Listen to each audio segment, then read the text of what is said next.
बिस्मिल्लाहिर्रहमानिर्रहीम। अस्सलाम वालेकुम बच्चों, उम्मीद है आप खैरियत से होंगे। मैं हूं आपका मैथ्स का टीचर ज़िक्रिया अयाज़। आज हम सेकेंड ईयर मैथमेटिक्स की चैप्टर नंबर 1 की रिव्यू एक्सरसाइज करेंगे। तो चलें बच्चों, स्टार्ट करते हैं रिव्यू एक्सरसाइज चैप्टर नंबर 1 की। तो सबसे पहला क्वेश्चन है हमारे पास objective. Tick the correct option in each of the following. कि इसमें से जो ऑप्शन ठीक है उस पर टिक लगाएं। सबसे पहले लिखा हुआ है which of the following is an example of exponential growth function. बच्चों, जो एक्सपोनेंशियल फंक्शन होता है वो बेसिकली होता है ई की पावर एक्स में, और ई जो होता है हमारे पास वो कांस्टेंट होता है जिसकी वैल्यू 2.71 है। तो इसका मतलब ये होगा कि हमारे पास कांस्टेंट की पावर में एक्स जो है ना अल्फ़ाबेट वेरिएबल है, कांस्टेंट की पावर वेरिएबल होगी तो वो हमारे पास होगा एक्सपोनेंशियल फंक्शन। अगर हम पहले पार्ट की तरफ देखें तो 3x + 4 है, यहाँ x की पावर 1 है तो ये लीनियर फंक्शन है। तो यहाँ 3 की पावर x मल्टीप्लाई बाई 5, तो 3 कांस्टेंट है, x वेरिएबल है, कांस्टेंट की पावर वेरिएबल है तो ये एक्सपोनेंशियल फंक्शन है। अब c इसका नहीं हो सकता। c एक्सपोनेंशियल फंक्शन क्यों नहीं है? क्योंकि ये x की पावर 3 है, x वेरिएबल है, कांस्टेंट 3 पावर में जो क्यूबी फंक्शन है, और इसी तरह जो x स्क्वायर है हमारे पास वो क्वाड्रेटिक फंक्शन है। तो इसका मतलब पहले का ऑप्शन हमारे पास बी ठीक है। दूसरे में लिखा हुआ है द एक्सपोनेंशियल डिके फंक्शन। अब एक्सपोनेंशियल फंक्शन किस तरह का होगा? उसी तरह का होगा कि हमारे पास यानी कांस्टेंट की पावर वेरिएबल होगा और इससे एक कांस्टेंट कोई मल्टीप्लाई हो रहा होगा। अब यहाँ चारों ऑप्शंस हैं जो आपको कंफ्यूज करने के लिए। देखें a dot B x, a dot B x, a dot B x, a dot B x. अब आपने कंडीशन देखनी है कि इस पर कंडीशन क्या हो सकती है। तो बच्चों आप नोट करें, जो कांस्टेंट है ना b की पावर x, जो कांस्टेंट b है हमारे पास, इस पे जो कंडीशन है 0 से 1 हो, 0 से 1 हो हमारे पास, तो ये हमारे पास डीके फंक्शन कहलाता है। तो एक्सपोनेंशियल डीके फंक्शन क्या होगा? F of x equal to a dot की पावर पी एक्स और 0 less than B less than 1। ये कंडीशन होगी तो वो हमारे पास एक्सपोनेंशियल डीके फंक्शन होगा। बाकी ये सारे गलत है। ये किससे अंदाज़ा आपने लगाना है? ये हमारे पास जो कंडीशन दी। अब तीसरा हमारे पास the logarithm function f of x equal to log x b is define for. कहते हैं ये लॉग फंक्शन किसके लिए डिफाइन हो सकता है? पहले हमारे पास ऑल रियल नंबर्स। अब ऑल रियल नंबर्स तो हमारे पास रैशनल और इरेशनल है। अब रैशनल इरेशनल में हमारे पास ज़ीरो भी आ सकता है और नहीं भी आ सकता। बहरहाल ज़ीरो आता है रियल में, तो हम इसी कंडीशंस पे अगर नोट करें ना, x less than 0, x greater than 0, x greater than equal to 0 है। तो बच्चों याद रखें, जो लॉग फंक्शन होता है ना हमारे पास, वो लॉग 0 पे भी अनडिफाइन होता है और लॉग जो है हमारे पास नेगेटिव वैल्यू पे भी अनडिफाइन होगा। तो ये ग्रेटर देन 0 पे होगा, इक्वल पे भी नहीं, क्योंकि लॉग 0 अनडिफाइन होता है।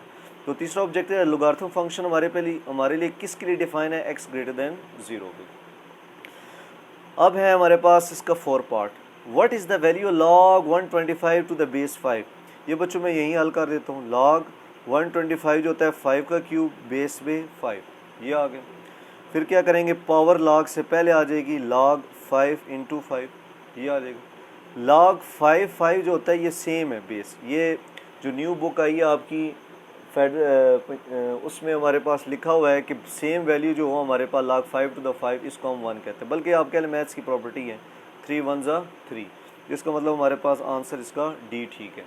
ठीक हो गया बच्चों। अब हम मूव करते हैं जी नेक्स्ट पार्ट पे। अब है सवाल हमारे पास, a function f is said to be onto function onto कब होगा हमारे पास?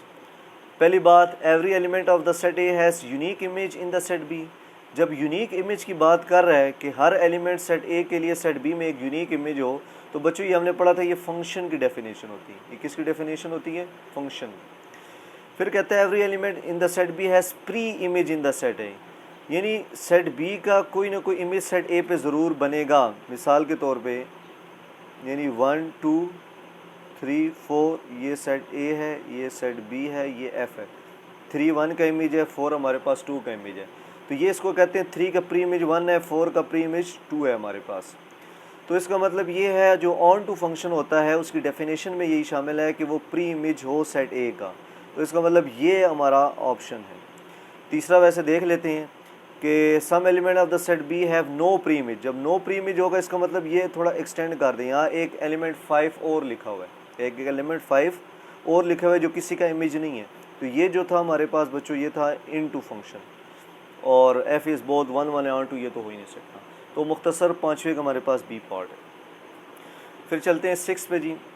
6 कहता है जी द फंक्शन एफ एक्स, ये फंक्शन है एफ की जो डोमेन है, ये हमारे पास डोमेन है 1 2 3, और जो को डोमेन है हमारे पास वो 2 3 4 है। हम क्या करते हैं जी, हम ले लेते हैं जी 1 2 3, ये हो गया सेट ए, ये हो गया सेट बी।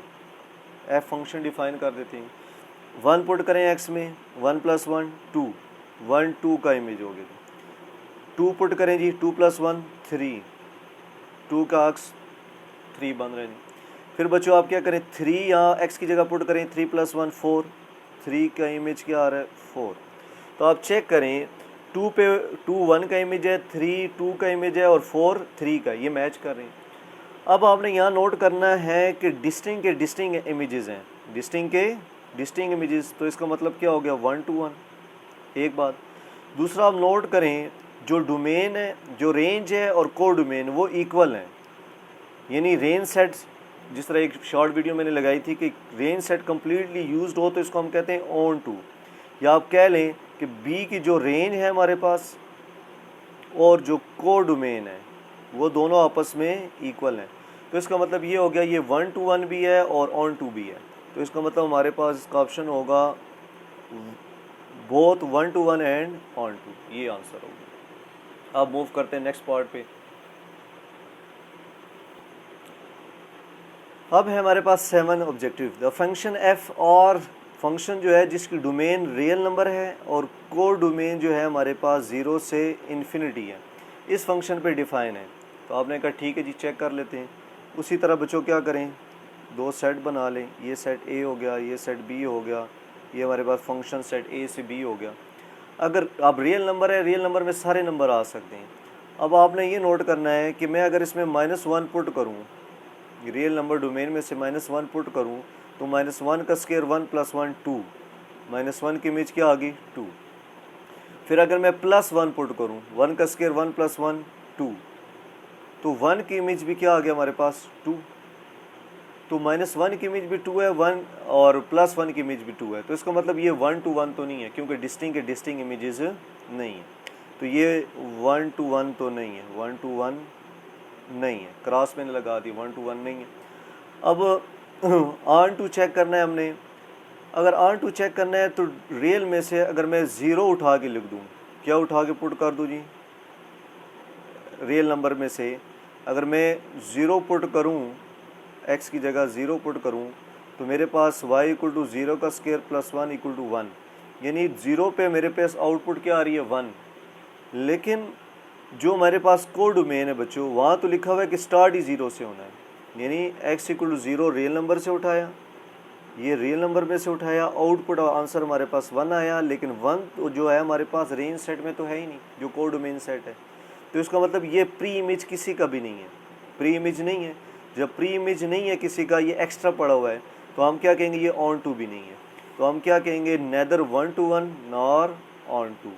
तो ये हमारे पास मुख्तसर सी बात थी। इसमें आपने बच्चों इस फंक्शन को देखना है, इसकी डोमेन को डोमेन को देखना है, यूँ पुट करके चेक करना है, क्योंकि +1 -1 पे सेम इमेज आ रहा है, तो डिस्टिंग के डिस्टिंग इमेजेस नहीं बन रहे, तो 1 to 1 नहीं है। और ऑन टू के लिए क्या हमारे पास आउटपुट में, क्योंकि रियल में तो सारे नंबर आ रहे हैं, जब हम 0 पुट करेंगे तो हमारे पास 1 आ रहा है, लेकिन ये 0 से स्टार्ट हो रहा है, तो इसका मतलब ये ऑन टू भी नहीं। अब है हमारे पास जी फंक्शन एफ ए से बी हैज़ इन्वर्स। फंक्शन का इन्वर्स कब एग्जिस्ट करता है, इफ़ एंड ओनली इफ़। जी हमने 1.1 में क्वेश्चंस किए हैं, f is both 1 to 1 and onto, 1 to 1 भी हो और हमारे पास ऑन टू भी हो। फिर क्वेश्चन नंबर 9 हमारे पास इन्वर्स फंक्शन निकालें जी। इन्वर्स फंक्शन किसका निकालना है जी, f(x) = x³ का, ये हम निकाल लेते हैं जी। इसका इन्वर्स फंक्शन निकालने के लिए हम क्या करेंगे, f(x) को y के इक्वल पुट कर देंगे, y = x³, दोनों तरफ क्यूब रूट ले लेंगे, x आ जाएगा, x की वैल्यू पुट कर दें, f inverse of y = y³, x में डिफाइन करना है, वेरिएबल को रिप्लेस कर दें, तो x की पावर 1/3। तो क्यूब रूट जो है ना हमारे पास ये इन्वर्स बन रहा है, यानी डी ऑप्शन है इसका हमारे पास।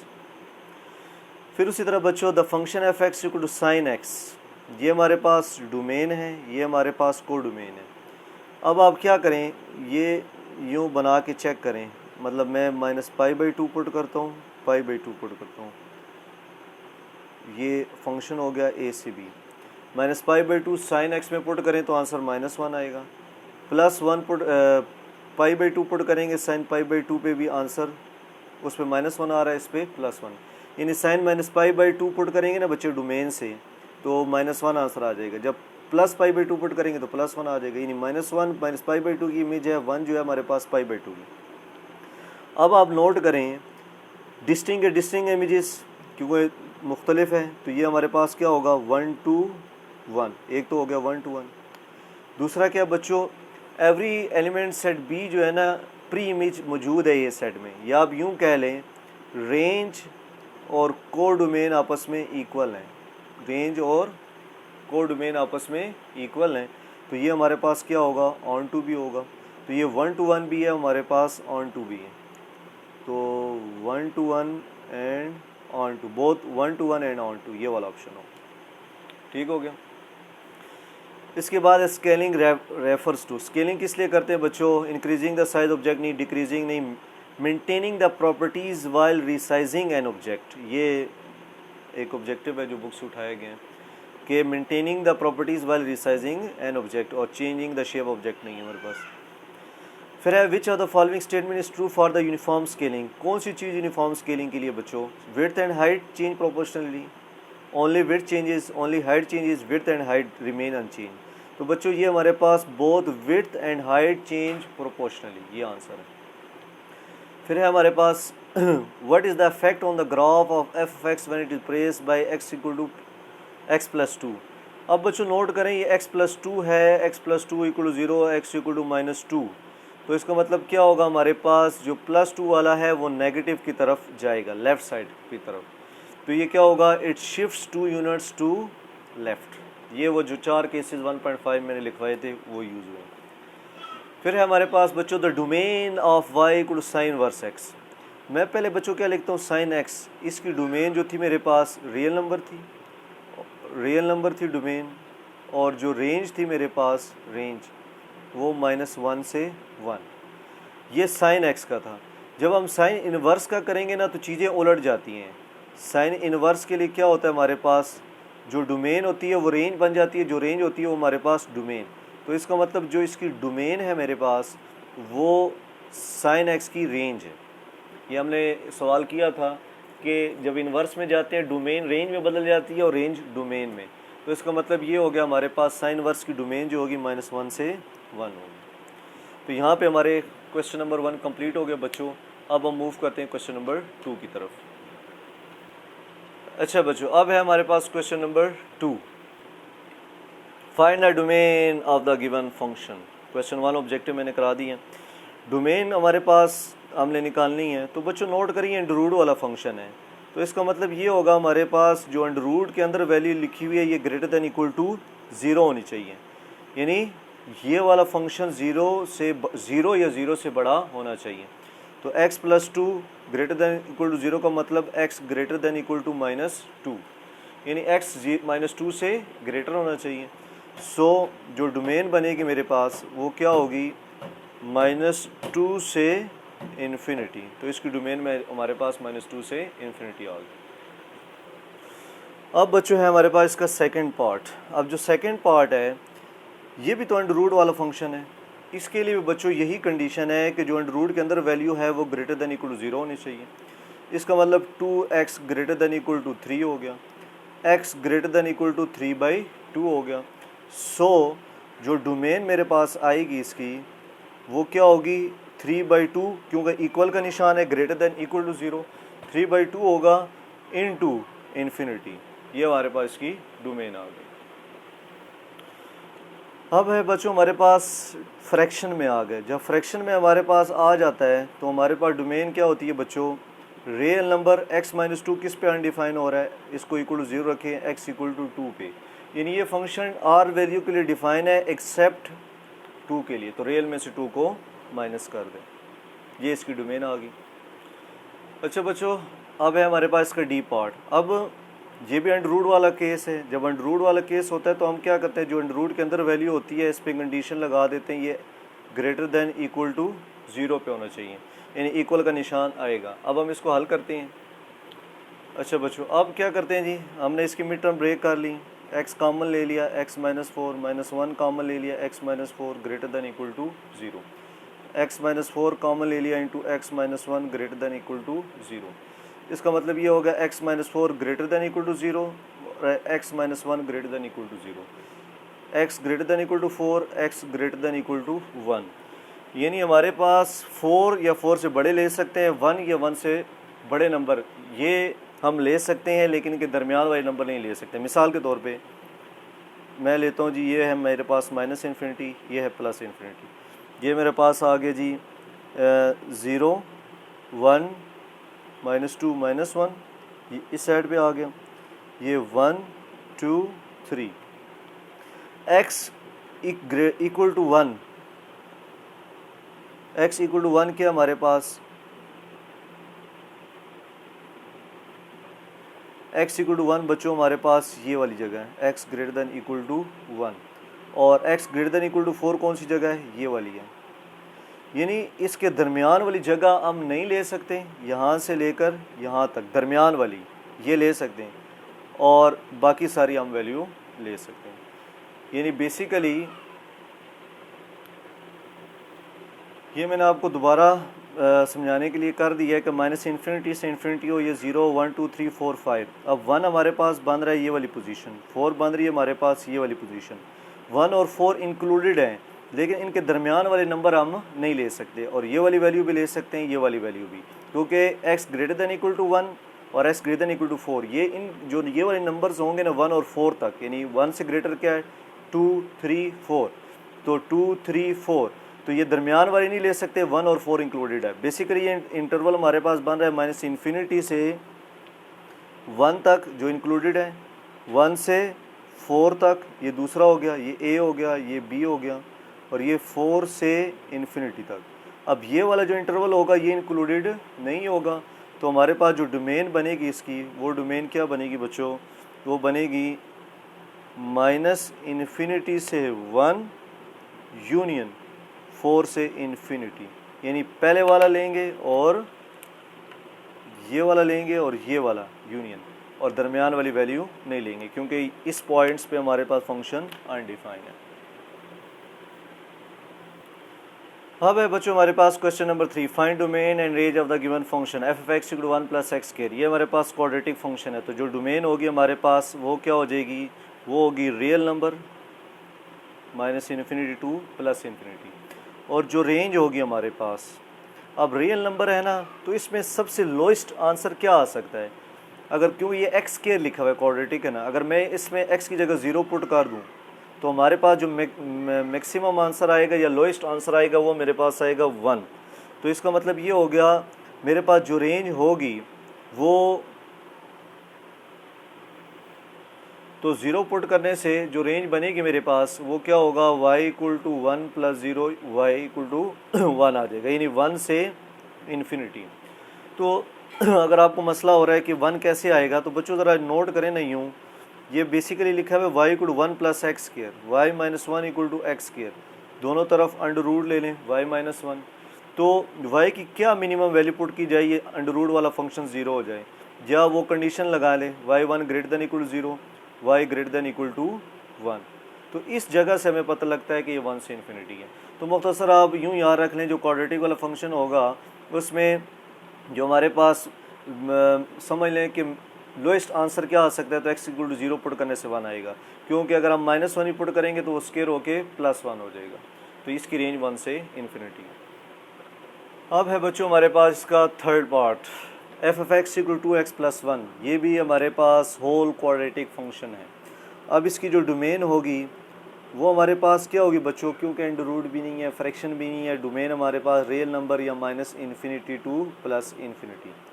अब मसला आता है रेंज पे, जो क्वाड्रेटिक वाला होता है मैंने आपको कहा था कि x की ऐसी वैल्यू पुट करें जो लोएस्ट आंसर दें।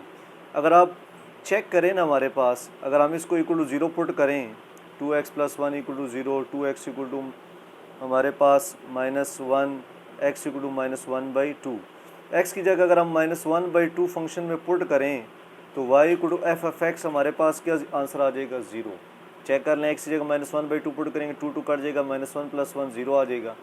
तो इसलिए जो रेंज होगी हमारे पास वो हो जाएगी 0 से इन्फिनिटी। डोमेन रियल नंबर और रेंज 0 से इन्फिनिटी। फिर मैं बता रहा हूँ कि एक्स की जगह क्या वैल्यू पुट की जाए कि जिस पे वो लोएस्ट आंसर दे। तो एक्स की जगह -1/2 पुट करें तो कट के आंसर फंक्शन का 0 आ जाएगा। तो ये हमारे पास 0 से इन्फिनिटी रेंज हो जाएगी। अच्छा बच्चों, अब हमने क्वेश्चन नंबर 3 का सी पार्ट, इसकी डोमेन निकालनी है। अंडर रूट वाला केस है तो क्या लिखते हैं, since x greater than equal to 0। So जो डोमेन मेरे पास होगी वो क्या हो जाएगी, 0 से इन्फिनिटी, 0 से इन्फिनिटी। अब हम चेक करते हैं इसकी रेंज चेक करते हैं जी। क्या चेक करते हैं बच्चों, रेंज। अब जो हमारे पास x greater than equal to 0 है, अगर मैं 1 पुट करूँगा x की जगह, ये मेरे पास लिखा है x इक्वल टू 1 2 3, तो ये मेरे पास जो आंसर है ना ये 8, फिर मज़ीद कम होके शायद 7 पॉइंट समथिंग आ जाएगा। इसी तरह 3 पे कुछ मज़ीद आंसर कम आ जाएगा। मुख्तसर ये आंसर रिड्यूस होता जाएगा, जैसे कि 2 पे 7.5, ये आंसर रिड्यूस होता जा रहा है। जब हमारे पास आंसर रिड्यूस होता जा रहा है तो इसका मतलब ये हो गया 9 हमारे पास मैक्सिमम इसकी रेंज है। तो हम कहेंगे इसकी जो रेंज होगी हमारे पास वो -इन्फिनिटी टू 9 तक है, -इन्फिनिटी टू 9 क्लोज इंटरवल। इसकी वजह ये है कि मैक्सिमम 9 आएगा, बाकी 9 से छोटी वैल्यूज़ आएंगी। जिस तरह मैंने ये वैल्यू पुट की है 8 1 पुट किया x की जगह 8 आया, 2 पुट किया 7.5 आएगा, 3 पुट करेंगे और छोटी वैल्यू आएगी और वैल्यू रिड्यूस होती जाएगी। तो इसलिए इसकी रेंज -इन्फिनिटी टू 9।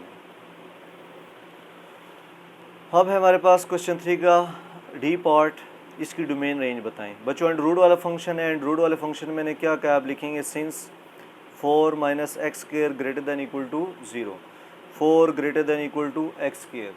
दोनों तरफ क्या ले ले बच्चों, अंडर रूट, तो -+-2 greater than equal to 2।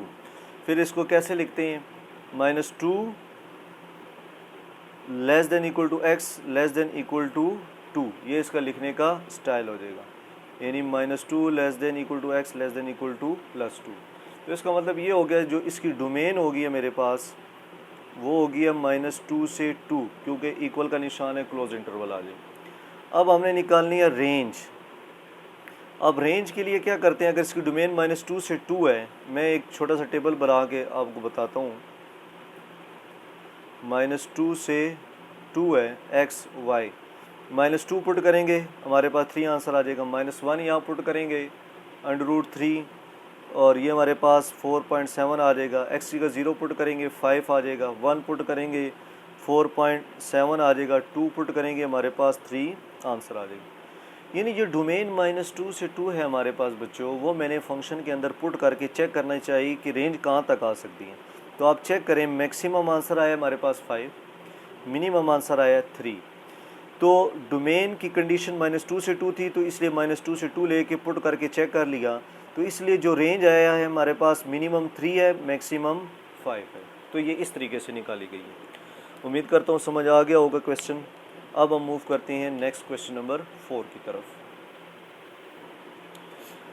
Question number 4 बच्चों है, draw the graph of f of x equal to √x।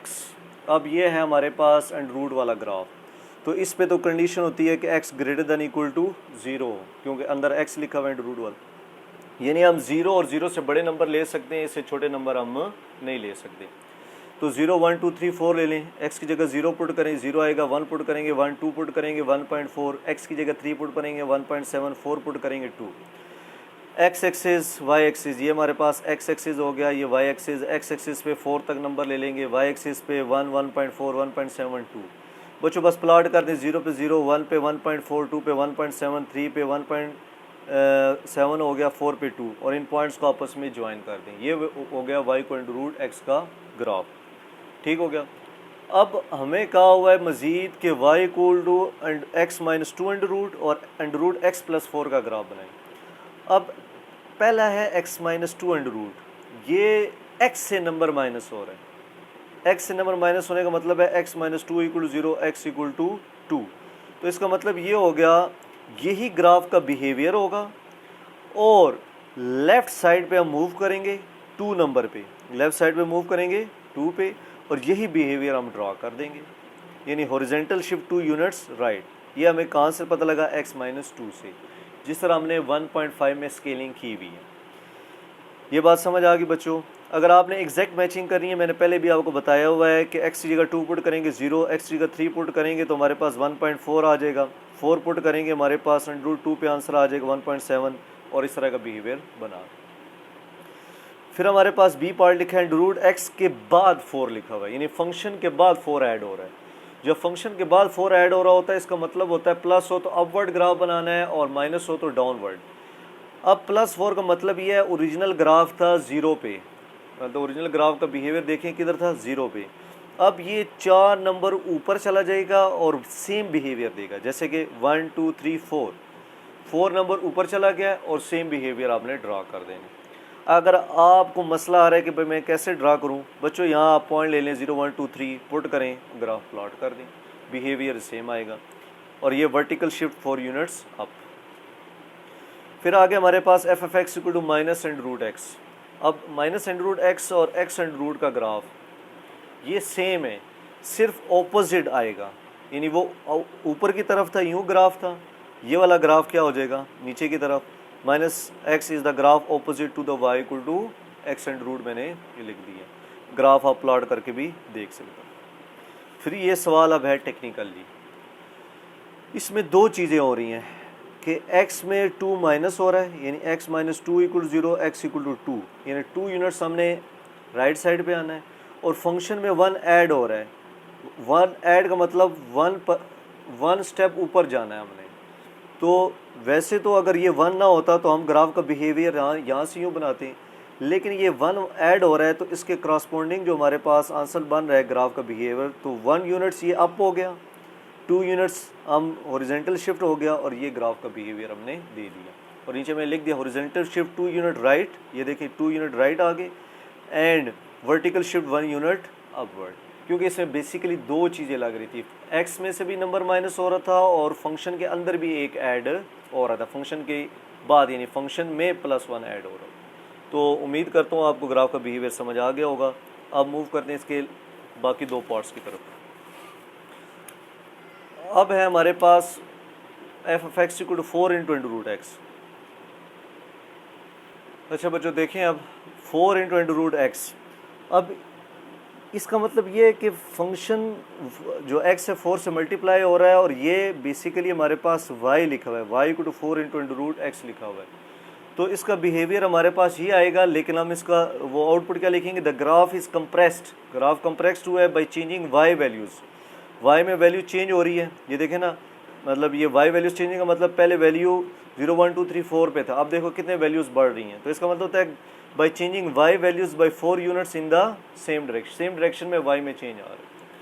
फिर इसी तरह हमारे पास माइनस में है, नीचे की तरफ ग्राफ बनेगा और 3 डिवाइड हो रहा है 3 यूनिट्स, तो हम क्या कहेंगे, the graph is stretch by changing y values by 3 unit in opposite direction, यानी वही ग्राफ है, स्ट्रेच हो रहा है हमारे पास, और ऑपोजिट डायरेक्शन में कितने 3 यूनिट्स। तो ये हमारे पास जो स्केलिंग वाला 1.5 का टॉपिक था ये उसमें से उठाया गया है, तो ये हमारा कंप्लीट हो गया। अब है बच्चों हमारे पास question number 5, graph the given function y equal to 2 + 2 sin x। तो आपने इसका ग्राफ प्लॉट करना है, -362 से 360 ले लें, 90 का गैप ले लें। कितना गैप लिया हुआ है मैंने, 90 का। मैंने आगे भी आपको बताया, अगर आप कंफ्यूज हो रहे हैं कि हम सर ने स्टैंडर्ड गैप नहीं लिया, तो बच्चों आप 30 गैप ले सकते हैं, 60 भी ले सकते हैं, 90 भी ले सकते हैं। वजह ये है कि जितना गैप थोड़ा लेंगे उतना ग्राफ ज़्यादा एक्यूरेट बनेगा। 90 से हमें बिहेवियर का पता लग जाता है, बिहेवियर सेम रहता है। आप साइन की जगह -360 पुट करें, वो 0 आ जाएगा, 2 + 0 2। साइन -270 पुट करेंगे, हमारे पास क्या आ जाएगा, -1, तो माइनस माइनस प्लस हो जाएगा, 2 + 2 4। बेसिकली इस फंक्शन के अंदर आप ये वैल्यूज़ पुट करें तसल्ली से, ये हमारे पास आउटपुट आ जाएंगे जो मैंने लिख दिए। फिर आप क्या लिखा हुआ है, -360 पे 2, ये हम ड्रा कर देंगे x axis y axis. x axis पे 90 का गैप ले लिया, 90 180 270 360, y एक्सिस पे 4 है 2, 4। आप चेक करें, -360 पे 2, -270 पे 4, फिर -180 पे 2, -90 पे 0, फिर 0 पे 2, 90 पे 4, 180 पे 2, 270 पे 0, 360 पे 2। इन पॉइंट्स को आपस में ज्वाइन कर देंगे, हमारे पास इसका ग्राफ का बिहेवियर आ जाएगा। ठीक हो गया बच्चों। अब इसका बी पार्ट देखें जी, y = -1/2 tan x। अब tan x है, मैंने 90 से 90 ले लिया, -90 to +90। अगर आप 10 में -90 पुट करेंगे मैथ्स एरर आ जाएगा, 10 60 0.866। ये पुट करने के बाद -1/2 से मल्टीप्लाई भी करना है, ये बात याद रखें कि हमारे पास ये आ जाता है 10 -30 0 30 60 90। ये मैंने टेबल बना दी आपको बच्चों। फिर x एक्सिस पे 30 का गैप ले लें, 30 60 90, y एक्सिस पे -30 -60 -90। अब -90 पे हमारे पास ग्राफ अनडिफाइन है तो वो छोड़ देंगे, -60 पे 0.866, -30 पे 0.2, 0 पे 0, 30 पे 0.2, 60 पे -0.86, 90 पे अनडिफाइन। अब ग्राफ का बिहेवियर हम ड्रा कर देंगे और 90 पे यूँ डॉटेड लाइन बना देंगे कि यहाँ पे हमारे पास ग्राफ ब्रेक डाउन हो रहा है। ठीक हो गया बच्चों, ये मैंने कंप्लीट इसको बना के दिखा दी। अच्छा बच्चों, अब हमारे पास है 5 का C part, y = 3 - cosecant x। -360 से 360 मैंने ले लिए नंबर्स, 90 90 का गैप ले लिया। अब पीछे में 30 का गैप लिया क्योंकि वो छोटे नंबर्स थे, -180 से 180, -90 से 90 तक लिया था। अब हमारे पास है -360 पे अनडिफाइन, -270 पे 2, ये आ गया हमारे पास और -180 पे फिर अनडिफाइन है। तो बेसिकली जो ग्राफ का बिहेवियर है हमारे पास वो कुछ यूँ है। फिर उसी तरह हमारे पास -90 पे 4 है, 90 पे 4 का मतलब यहाँ पे फिर ग्राफ ब्रेक डाउन हो रहा है हमारे पास, और 0 पे इन्फिनिटी है, यानी यहाँ पे हमारे पास ग्राफ ब्रेक डाउन हो रहा है। ठीक हो गया। और उसके बाद फिर क्या हमारे पास 90 पे 4, 90 पे 4 तो ये बन रहा है, तो इसका मतलब ये ग्राफ बनेगा।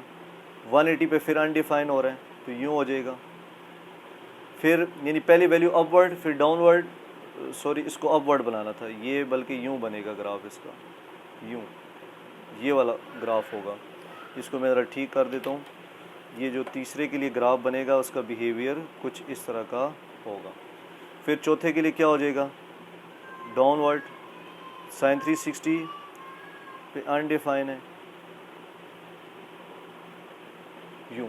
तो यानी एक अपवर्ड डाउनवर्ड फिर अपवर्ड फिर डाउनवर्ड, और जो अनडिफाइन वाले पॉइंट्स हैं वहाँ पे डॉटेड लाइन लगा देंगे। ये अब उम्मीद करता हूँ ये वाला सवाल समझ आ गया होगा। फिर है बच्चों हमारे 5 का D part, y = cos x + पाई। मैंने 360 से 360 ले लिया, 90 का गैप ले लिया। जब 360 से 360 लेते हैं तो 90 का गैप ले लिया करें, इससे छोटा हो तो 30 का गैप ले लिया करें। ये मैंने आंसर लिख दिए।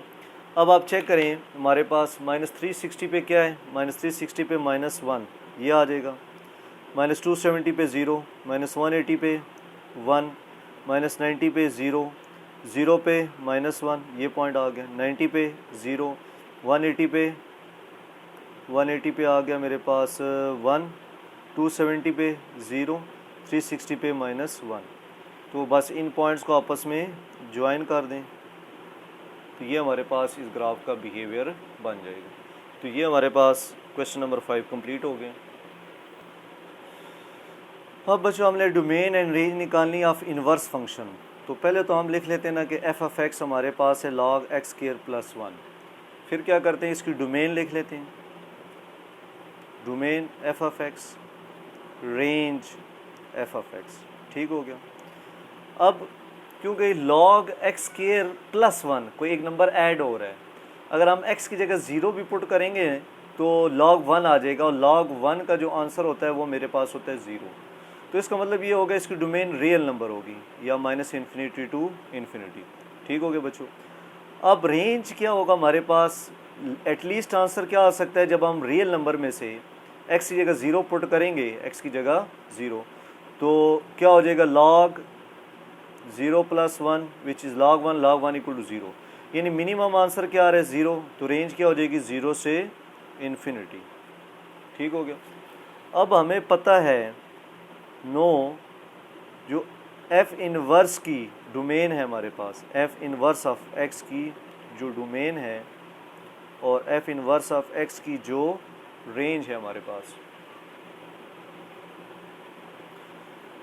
जो फंक्शन की डोमेन होती है हमारे पास वो इनवर्स में रेंज बन जाती है, यानी ये माइनस इन्फिनिटी टू इन्फिनिटी या रियल नंबर, ये रेंज होगी।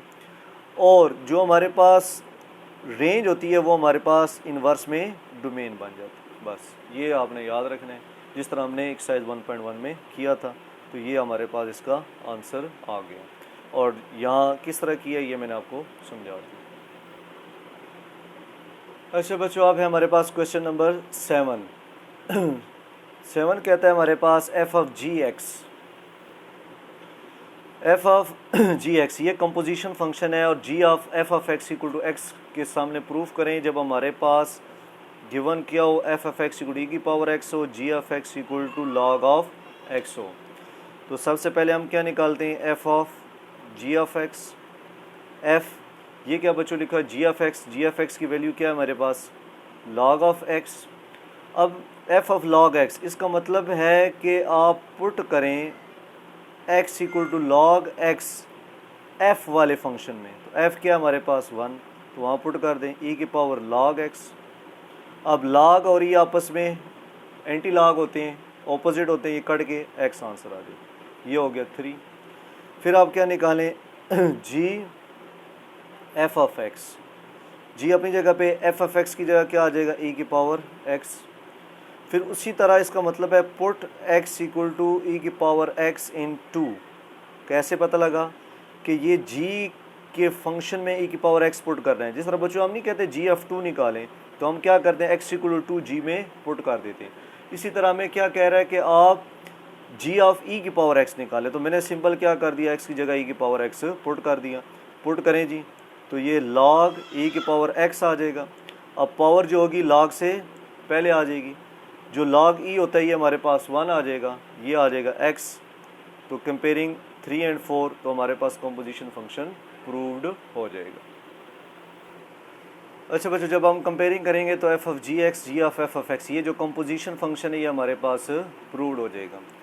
फिर है हमारे पास क्वेश्चन नंबर 8 जी। क्वेश्चन नंबर 8 के पहले हम स्टेटमेंट पढ़ते हैं जी। क्वेश्चन नंबर 8 की स्टेटमेंट क्या है हमारे पास, the population of a town grows exponentially according to formula या मॉडल हमें दिया हुआ है। Where it is any time in the year, after how many years, कितने अरसे बाद पॉपुलेशन विल बी 5000 यानी कितना अरसा गुजरने के बाद जो आबादी है हमारे पास वो 5000 हो जाएगी। तो ऐसे सवाल हमने 1.3 में काफ़ी सारे किए हैं। तो मैंने क्या लिखा, given model P F T ये दिया हुआ है, पी एफ टी 5000 है और हमने टाइम निकालना है। तो आप क्या करें, सिंपल इसकी जगह वैल्यू पुट कर दें, इसको इक्वेशन 1 का नाम दे दें। इक्वेशन 1 बिकम्स क्या हो जाएगा हमारे पास 5000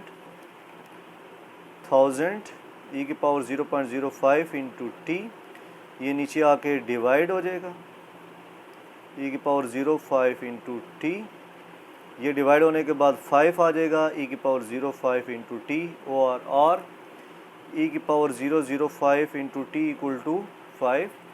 फिर आप बच्चों क्या करें जी, taking log on both side, taking log on both side. फिर मैंने आपको ये बताया था पढ़ाते वक्त मॉडल का कि ये एल एन लॉग लेना है, जितने भी एक्सपोनेंशियल फंक्शन है उनके लिए एल एन लॉग यूज़ करना है। लॉग ई की power 0.5 into t log 5, power log से पहले आ जाएगी, log of e log of 5 हो जाएगा। तो t equal to log 5 0.05 log e, ये आ जाएगा। अब जो लॉग 5 है हमारे पास, कैलकुलेटर से इसकी वैल्यू पुट करते हैं हम। लॉग 5 का आंसर आ रहा है हमारे पास 1.6094, 0.05 लॉग e 1 होता है, ये हम डिवाइड कर देते हैं 0.05 से, तो ये हमारे पास तकरीबन आ जाएगा 32.18 ईयर, 32.18 साल बाद जो आबादी होगी हमारे पास अप्रोक्सीमेटली वो 5000 हो जाएगी। ठीक हो गया बच्चों, उम्मीद करता हूँ समझ आ गया होगा। अब बच्चों हम लास्ट क्वेश्चन करते हैं, question number 9। A company has the following cost revenue function. ये कॉस्ट फंक्शन है C F x, D F x जो है हमारे पास सोल्ड फंक्शन है। कहता है इक्विलिब्रियम पॉइंट निकाले वेयर कॉस्ट इक्वल्स रेवेन्यू। तो हमने इक्विलिब्रियम पॉइंट निकालना है, तो उसके लिए आप क्या करेंगे, आप लिखें जी सी एफ एक्स ये दिया हुआ है 5x + 10, D F x 15x, फिर आप क्या लिखें at equilibrium point, at equilibrium point. Equilibrium point के लिए हम क्या करेंगे, कॉस्ट और सेल को बराबर कर देंगे। जब हम कॉस्ट और सेल्स को बराबर करेंगे तो हमारे पास क्या आ जाएगा, 5x + 10 15x, 5x को वहाँ भेज दें, 15x - 5x, 15 में से 5 गए 10x, x = क्या आ जाएगा बच्चों 1। फिर आप क्या करें, x की वैल्यू उठा के किसी एक इक्वेशन में पुट कर दें, इक्वेशन 1 या 2 में। मैं अगर 1 में पुट करता हूँ तो मेरे पास क्या आ जाएगा जी, 5 × 1 + 10, ये हमारे पास बेसिकली y हो जाएगा 15। सो पॉइंट x = 1 और 15 हमारे पास वो पॉइंट है जहाँ पे सवाल में हमें कहा हुआ था, बल्कि आप यूँ कह लें जहाँ पे कॉस्ट और सोल्ड जो है ना बराबर हो जाएगा, इक्विलिब्रियम पॉइंट। ठीक हो गया बच्चों, यहाँ पे हमारे पास चैप्टर नंबर 1 कंप्लीट एंड हो चुका है, जिसमें हमने रिव्यू तक के सारे क्वेश्चंस देख लिए हैं। अब बच्चों अगर आपको कोई चीज़ समझ ना आई हो, कोई चीज़ ऑब्जेक्टिव, शॉर्ट, डोमेन रेंज के मुतल्लिक, स्केलिंग और वर्ड प्रॉब्लम, तो आप बच्चों कमेंट करके पूछ सकते हैं। और क्या कहते हैं, अगर आपको वीडियो पसंद आए तो सब्सक्राइब, लाइक और शेयर कर दें। जज़ाकल्लाह खैरा, अल्लाह हाफ़िज़।